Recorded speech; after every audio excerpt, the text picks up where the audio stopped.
Hi there. It's been about 2.5 weeks since I've updated, and I wanted to show you all what's been going on in my little garden.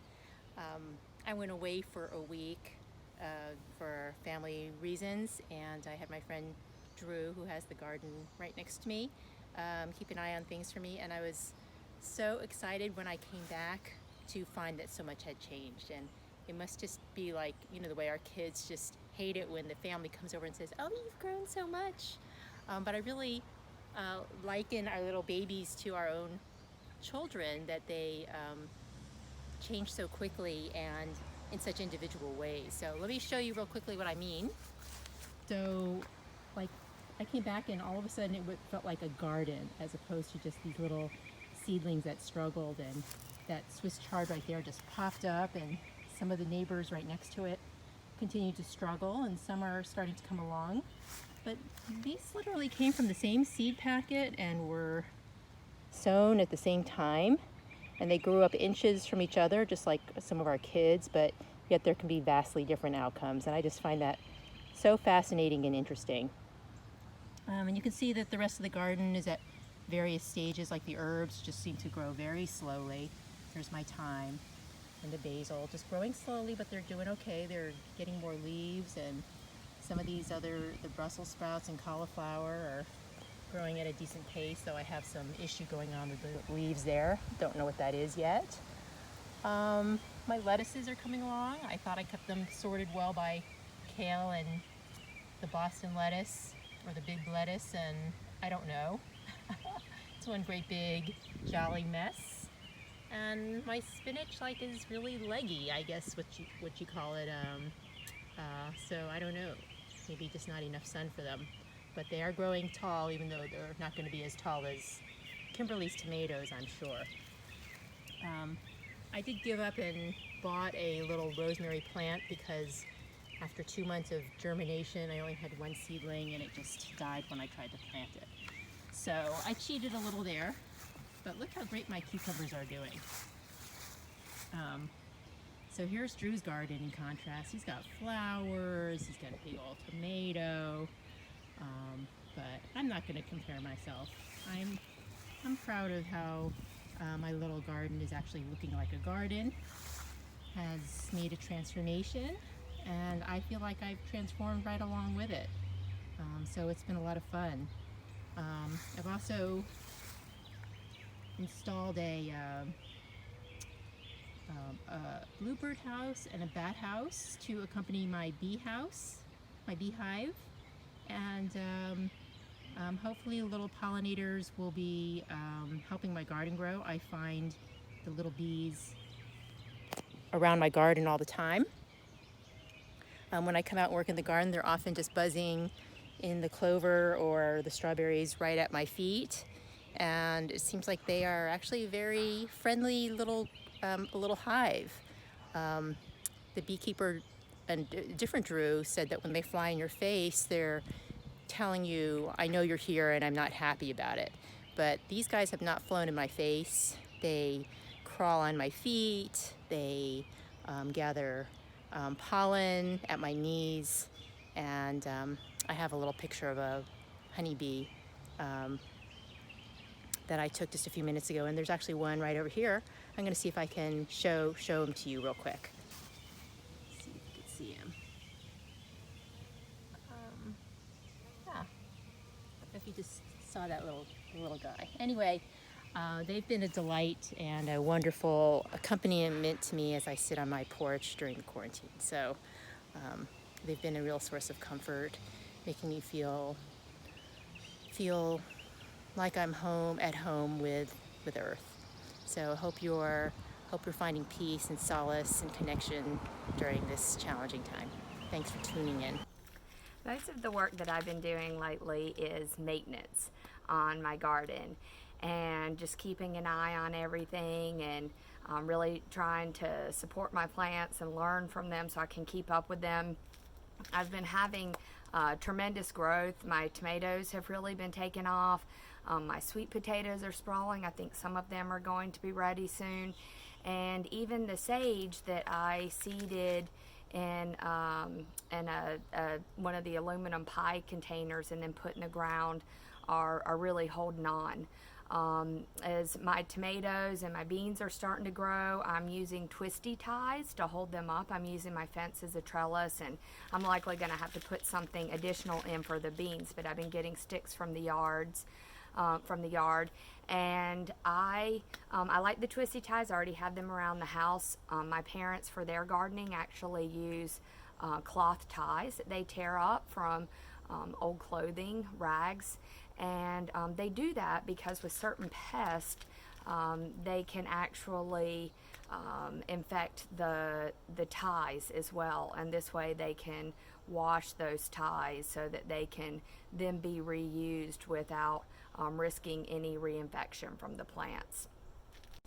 Today is May 8th, and I did some garden rehab. I pruned the leaves with leaf miners off the tomatoes, and I planted some more peas to replace the ones that got killed from shingles. And I staked up my beans. Some of them you may be able to see were totally broken over at the base, and I'm hoping that they can stand up and live and heal. I also replanted some of my beets. All my beets were wiped out, and put some more radishes in the ground. My kale were okay, and I replanted all of my lettuce because that was all wiped out from the storms and the roofers. We have continued to get a lot of wind and rain, and we have increasing heat. So the rain has been wonderful. I love for the plants to get that natural water, and the wind makes them stronger. It also can be really difficult for them. It's amazing after a hard windstorm and rain, especially the seedlings, they really get beat down. But it's really amazing the resilience that some plants can show. There are some situations where the storms have taken things out. I had one lone rosemary that seeded and actually survived to going in the ground, and it's been a real trooper. It was pushed down in the dirt after the storm yesterday, but is standing back up. So I'm certainly rooting for that lone rosemary. As you can see, my tomato plants in particular have been getting really tall, and it's atypical that they haven't started to fruit yet. However, this was to be expected just because since I have so much shade and modeling in my conditions, and this is the first year that I'm growing, so I haven't really trained my soil to be at the chemistry that it needs to be yet for these particular plants. And they hadn't been fruiting, and I added some more compost around the base. I also added coffee grinds. Tomatoes prefer more acidic soil, and I've seen that my soil's rather basic, despite the amount of leaves that come down on it. And I had just really been watering them.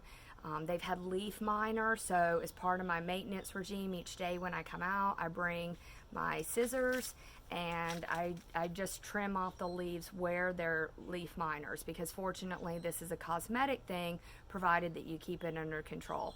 It's also really important to get those leaves with the leaf miners out of the area and destroy them, so that they're nowhere near your garden.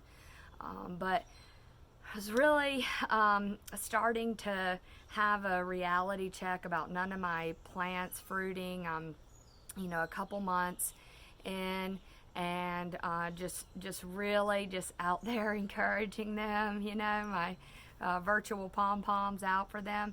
And sure enough, I came out the next day, and both my tomatoes and the beans had started flowering. And since then, the beans have actually started to develop the pods, and the tomatoes have more flowers. So that is what I'm most grateful. The fruit that comes from life, and from the hard work and the thoughtful conditions that go into any of these plants or us being able to bear fruit.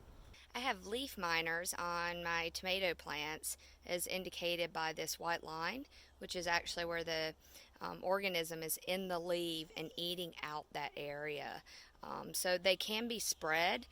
They typically don't cause direct death to the plant, but they're reducing the amount of chlorophyll and therefore photosynthesis that the plant can get. So the recommendation is just to cut off the individual leaves and make sure you're cutting it off at the base and leaving a little bit of that node. I've been really grateful in this opportunity to watch these plants grow and to learn more about them. It's exciting as they grow and move on to the next stage, that my research and my observations then move on to the next thing of how long will it take the fruit to develop, and what do I need to watch out for in terms of pest, and then some of the things that don't work where I've had to replant. I had to replant peas, and I had to replant some of my beets that were damaged from the roofers and also from the storms. And so learning how to do those same things that I've already done, but learning how to do them better.